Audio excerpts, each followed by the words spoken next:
तर इथं नाचा महाराज, इथं नाचाल तर कुठंच नाचायचं काम नाही. इथं नाचले महाराज संत, संत मुक्ताबाई देवासाठी नाचल्या महाराज. पग घुंगरू बांध, पग घुंगरू बांध मेरा नाच रे, पग घुंगरू बांध मेरा नाच रे, पग घुंगरू बांध मेरा नाच रे, पग घुंगरू बांध मेरा नाच रे, हो नाच रे मेरा नाच रे, नाच रे मेरा नाच रे, पग घुंगरू बांध मेरा नाच रे, पग घुंगरू बांध मेरा नाच, पग घुंगरू बांध मेरा नाच रे, पग घुंगरू बांध मेरा नाच रे. महाराज म्हणतात पग घुंगरू बांध मीरा नाची रे, देखत नैन में हसी. मीराबाई नाचल्या महाराज देवासाठी. किती मीराबाईचा भाव असेल महाराज, देवासाठी नाचू लागले. नाचूंगी नाचूंगी नाचूंगी नाचूंगी नाचूंगी नाचूंगी नाचूंगी नाचूंगी नाचूंगी नाचूंगी हरि गुण गावत नाचूंगी, नाचूंगी हरि गुण गावत नाचूंगी, नाचूंगी नाचूंगी नाचूंगी नाचूंगी नाचूंगी नाचूंगी नाचूंगी नाचूंगी हरि गुण गावत नाचूंगी, नाचूंगी हरि गुण गावत नाचूंगी. अपने धन की गठड़ी बांध कर, धन की गठड़ी बांध कर, धन की गठड़ी बांध कर, धन की गठड़ी बांध कर, मैं प्रभु तुझे चाखूंगी, ये दो प्रभु तुझे चाखूंगी, नाचूंगी नाचूंगी नाचूंगी नाचूंगी नाचूंगी नाचूंगी नाचूंगी नाचूंगी नाचूंगी, मैं तो हरि गुण गावत नाचूंगी, मैं तो हरि गुण गावत नाचूंगी, नाचूंगी नाचूंगी नाचूंगी नाचूंगी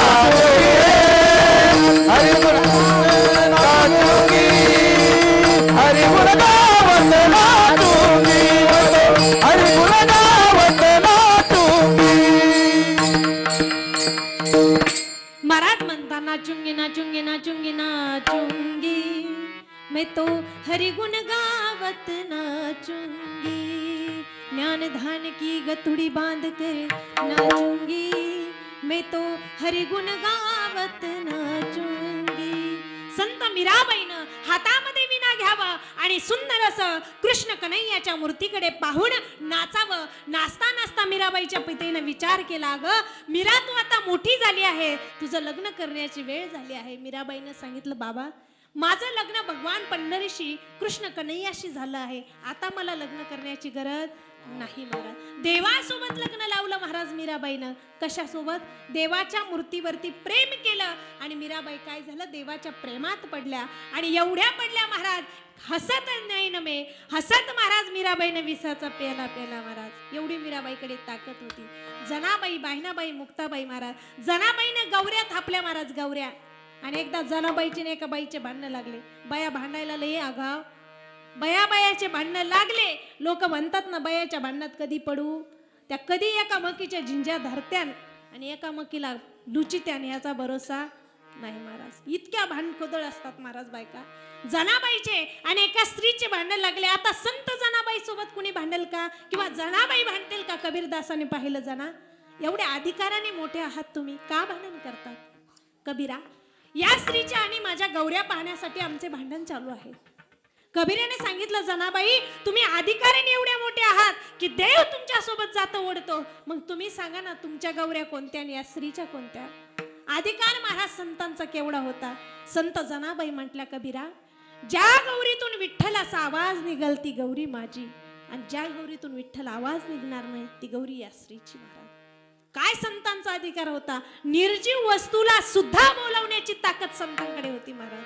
आपले सजीव माणसं सुद्धा कीर्तनात म्हणावं लागतं, म्हणा विठ्ठल विठ्ठल, नाहीत म्हणत महाराज लोक. हाताने टाळी वाजवा असं म्हणावं लागतं, मुखाने भजन करा असं म्हणावं लागतं महाराज. पण संतांचे अंगावरच्या केस सुद्धा विठ्ठल विठ्ठल बोलू लागला. ज्या भूमीवरती तुकोबाराय भजन करू लागले ती माती सुद्धा विठ्ठल विठ्ठल म्हणू लागली महाराज.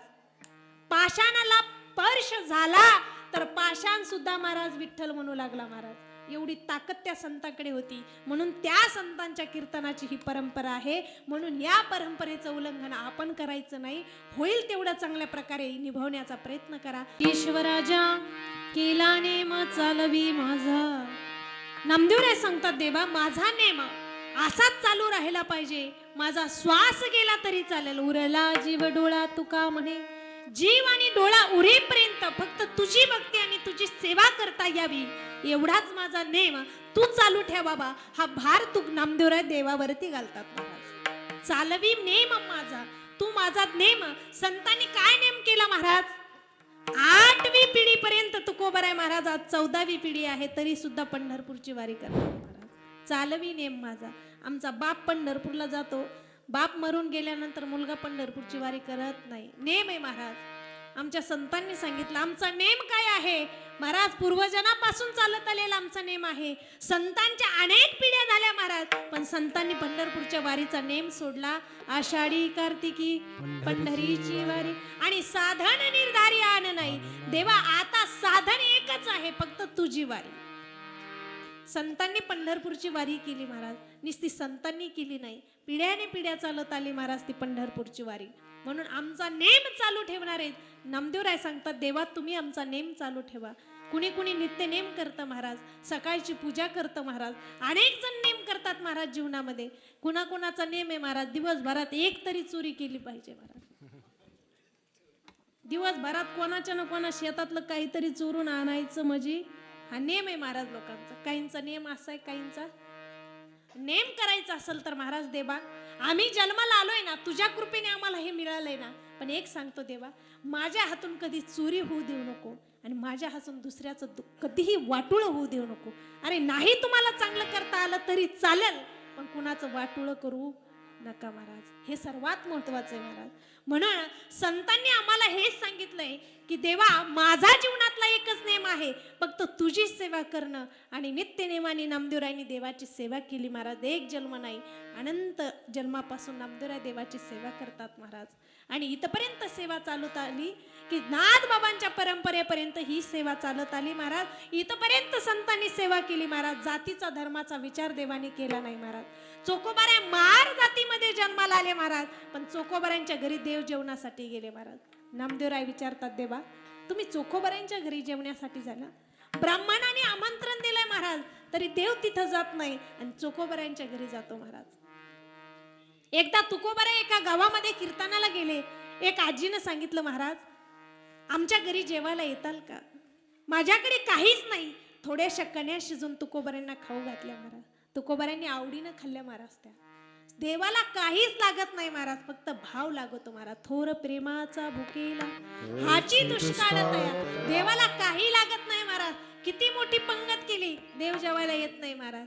तुम्ही कितीही मोठं अन्नदान करा, पण महाराज लोक गेल्यानंतर म्हणतील मीठच कमी होत. हा लोकांचा प्रश्न आहे महाराज. कितीही मोठं लग्न करा महाराज, पण नुकती गोडच नव्हती महाराज. तुम्ही किती 8 तास करा, संसारात उपयोग नाही. लोक नाव ठेवणारच महाराज. सगळ्यात मोठा प्रश्न आहे महाराज, लोक काय म्हणतील. सगळ्यात मोठा प्रश्न आहे महाराज, लोक नाव ठेवतील. हे 2 प्रश्न ज्याच्याकडून सुटले तो समोर गेला महाराज, आणि हे 2 प्रश्न ज्याच्याकडून सुटत नाही तो कधीच समोर जात नाही महाराज. लोक काय म्हणतील महाराज, लोक कशाला चांगलं म्हणतात तो नाही म्हणत महाराज.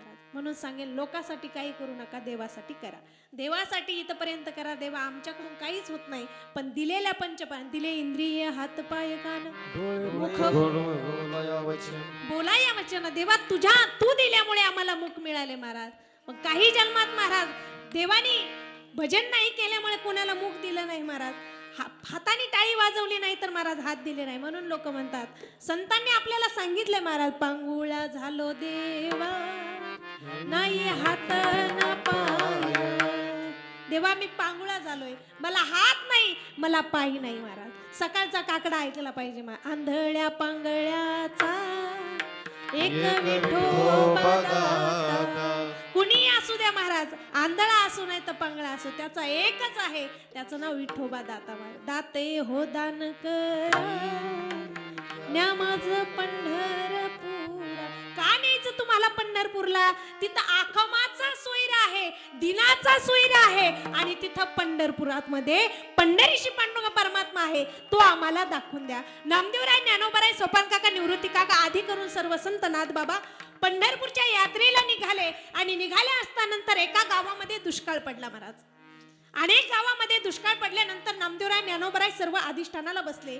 नामदेवरायांनी सांगितलं, देवा मी सगळ्यापेक्षा अधिकाराने मोठा आहे, मी कोणाचं दर्शन घेणार नाही. पण ज्ञानोबाराय सर्व दिंडीमध्ये चालले महाराज. चालत असतानंतर संतांची कृपा झाली महाराज. संत कृपा झाली, इमारत फळा आली. संतांची कृपा झाली म्हणून पाऊस पडला, पाणी आलं महाराज. नामदेवरायांनी सांगितलं, ज्ञाना मी तुमच्यापेक्षा मोठ्या अधिकाराने मोठा आहे.